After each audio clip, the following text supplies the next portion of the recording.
Bonjour et bienvenue à notre rendez-vous du samedi. Ces dernières semaines, je vous ai proposé quelques promenades pour élargir notre horizon de confinés. Et comme vous en êtes sûrement persuadé, la littérature est un de ces moyens de voyager, sûrement un des plus sûrs, puisqu'il peut nous emmener dans le temps et dans l'espace. C'est aussi le cas tout particulièrement de la littérature francophone, parce qu'on peut dépasser les frontières hexagonales et aller en Afrique, à l'île Maurice ou encore au Canada. Et c'est cette destination que je vous propose aujourd'hui, le Canada. Et non pas, comme contrairement à ce que vous pourriez penser, le Québec, essentiellement francophone, mais une autre province du Canada, plus loin au centre, dans le Manitoba. Et c'est Gabriel Roy qui sera notre guide littéraire pour cette promenade. Gabriel Roy est un écrivain, une écrivaine canadienne francophone, née en 1909 à Saint-Boniface. Saint-Boniface était une commune en bordure de Winnipeg, la capitale du Manitoba, et c'est là qu'était concentrée la minorité francophone du Manitoba. Donc elle fait partie d'une famille très nombreuse, comme c'était souvent le cas des familles catholiques francophones au Canada au début du XXe siècle. Elle fait des études, devient institutrice et enseigne pendant plusieurs années avant de venir en Europe, d'abord à Londres puis en France. Et c'est là qu'elle découvre en fait sa vocation d'écrivain. Elle est propulsée dans la célébrité dès la parution de son premier roman, Bonheur d'occasion, parce qu'il reçoit en France le prix Femina en 1947. C'était aussi le premier roman, on va dire, urbain. Il décrivait la vie des ouvriers et des exclus d'un quartier de Montréal, Saint-Henri, et au début de la Deuxième Guerre mondiale. Elle fut très célèbre pendant toute sa carrière, jusqu'à sa mort en 1983, aussi bien en France, au Canada ou aux États-Unis, où ses ouvrages étaient abondamment traduits. Je ne vais pas vous parler aujourd'hui de Bonheur d'occasion, mais d'un autre livre, La petite poule d'eau. Pas seulement parce que c'est le premier livre de Gabriel Roy que j'ai lu et qui m'a fait découvrir cet auteur et donner envie de lire tous ses livres, mais aussi parce que je trouve que c'est dans celui-là qu'on trouve en germe tous les thèmes qu'elle va décliner ensuite dans ses romans et nouvelles. L'histoire centrale de La petite poule d'eau, c'est une famille Tousignan, qui est une famille francophone avec de nombreux enfants et qui habite tout au fond, très très très loin du Manitoba. Et le père, Hippolyte, et la mère, Lusina, étant très soucieux de l'avenir de leurs enfants et malheureusement très très éloignés d'une école, ont l'idée de demander au gouverneur du Manitoba l'ouverture d'une école, rien que pour les enfants de leur famille. Cette demande est acceptée et donc pendant les mois d'été viendra un instituteur ou une institutrice pour enseigner aux enfants. La première de ces institutrices qui arrive, en fait, c'est Gabrielle Roy. C'est à partir de cette expérience qu'elle a réellement vécue qu'elle a écrit ce roman, et donc ce qui se passe dans les années 1930. Donc il y a essentiellement la famille, mais il y a aussi tous leurs voisins, qui sont souvent des voisins éloignés de plusieurs dizaines de kilomètres dans cette région, qui est absolument immense. Alors cette petite poule d'eau, voilà, c'est le roman. Cette petite poule d'eau, ce n'est pas l'oiseau auquel vous pouvez penser, mais en fait c'est le nom d'une rivière. Et sur cette rivière, il y a une île où habite la famille Tousignan. Mais ce n'est pas une mince affaire de s'y rendre. Ce petit village, au fond de la province canadienne du Manitoba, si loin dans la mélancolique région des lacs et des canards sauvages, ce petit village insignifiant entre ses maigres sapins, c'est Portage-des-Prés. Il est déjà à 32 milles du chemin de fer aboutissant à Rorqueton, le bourg le plus proche. En tout, il comprend une chapelle, une baraque en planches neuve servant d'école, une construction également en planches mais un peu plus grande, qui abrite à la fois le magasin, le bureau de poste et le téléphone.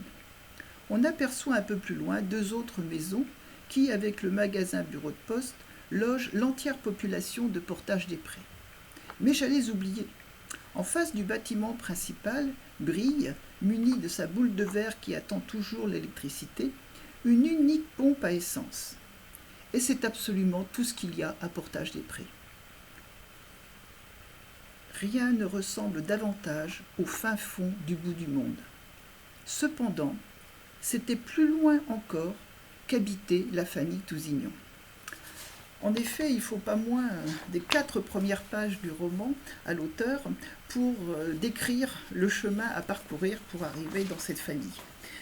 Donc cette nature immense et ces paysages sans fin, on les retrouve très souvent dans les romans de Gabriel Roy, comme cet été qui chantait ou La rivière sans repos. Cet immense espace, il est habité quand même, et il est habité par des habitants extrêmement divers qui viennent de partout.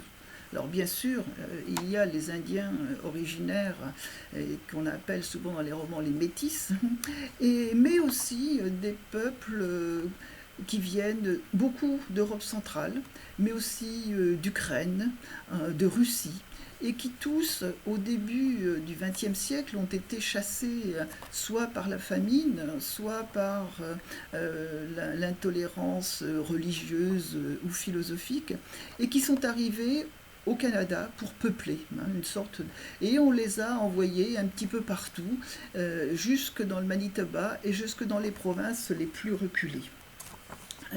Ça, c'est aussi un thème qui sera très fréquent dans l'œuvre de Gabriel Roy, en tout particulièrement par exemple dans Le Jardin du bout du monde, qui raconte des histoires très émouvantes de toutes ces familles.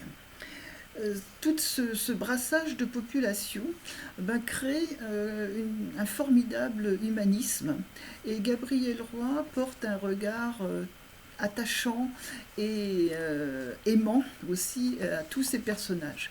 Alors bien sûr, le monde n'est pas peuplé de bisounours, il y a aussi des méchants, des malhonnêtes. C'est comme ça, et en fait, on fait avec. Mais c'est un peu quand même le mythe d'un pays qui s'est construit en faisant fi des différences de culture, de langue, de religion, et ça traduit l'aspiration à un monde idéal. C'est ce que décrit un passage que je vais vous lire, qui est dans les paroles d'un moine. Donc c'est un prêtre qui parcourt un peu la région de temps en temps pour aller à la rencontre de ses ouailles. En l'espace de 5 minutes, le capucin, en route pour sa chapelle, eut le temps d'entendre un bout de conversation en lituanien. Il saisit un bonsoir murmuré en finlandais. Du café chinois grand ouvert, il entendit que l'on se querellait sur la vieille question ukrainienne du hetman héréditaire. Il crut reconnaître, à sa blouse brodée, une immigrante qui devait être de la Bessarabie. Quelqu'un le salua dans le français roulant, chantant des métisses. « Soir, mon père !» À travers toutes ces salutations, il perçut un parler propre à lui remuer particulièrement le cœur.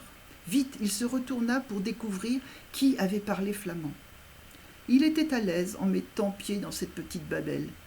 Que les 10 ou 12 nationalités représentées à Rorketon pussent si bien s'entendre, bavarder, rire, chanter ensemble, n'était-ce pas la preuve définitive, irréfutable, que l'humanité était faite pour la concorde? N'était-ce pas à tout prendre dans cette petite foule de peuples bien brassés, tels qu'il en avait sous les yeux, que se révélait d'une exécution toute simple, toute naturelle, l'aimez-vous les uns les autres. Un autre thème qui est un thème cher à Gabriel Roy, à tel point qu'elle y consacra un livre tout entier, Ces enfants de ma vie, c'est l'éducation. Même si elle ne fut institutrice que pendant plusieurs années, elle garda toujours cette expérience chaleureuse au fond d'elle. Et ces instituteurs portent l'ouverture hein, l'ouverture vers les autres, vers la compréhension, vers l'éducation. Et c'est ce que veulent Lusina et Hippolyte pour leurs enfants, même si la poursuite de leurs études amènera la famille à partir très loin. Peut-être que les parents ne les reverront jamais, tellement ils partent loin pour leurs études, mais c'est quelque chose qui est indispensable, vital. Euh, Toute cette éducation est particulièrement vitale aussi pour les francophones. Et Gabriel Roy a beaucoup défendu la francophonie en péril, puisque en 1916, le Manitoba, par exemple, avait interdit l'enseignement en français. Et d'ailleurs, une des institutrices qui arrivera chez la famille Tousignan à l'été est strictement anglophone. Et donc, les enfants doivent s'adapter. Gabriel Roy a vraiment vécu dans sa chair, je dirais dans son expérience d'enfant, cette difficulté à être francophone en milieu anglophone.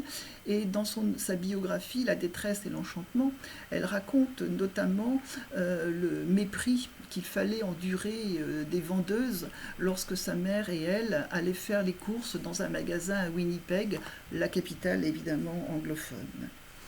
Eh ben, donc je vous propose vraiment ce livre très lumineux, et dans lequel vous pourrez aussi faire l'expérience du style de Gabriel Roy, qui est très simple, fluide et qui est en fait très précis. Il est fait d'un mélange d'écriture classique française bien maîtrisée, dans lequel sont introduites des expressions locales et aussi des tournures très puissamment raccourcies, comme en connaît la langue nord-américaine. Écoutez, je vous souhaite donc un bon voyage au pays de la petite poule d'eau, et peut-être que ça vous donnera envie de voyager encore avec Gabriel Roy dans le Manitoba ou la Saskatchewan ou plus loin encore. Bonne journée, au revoir.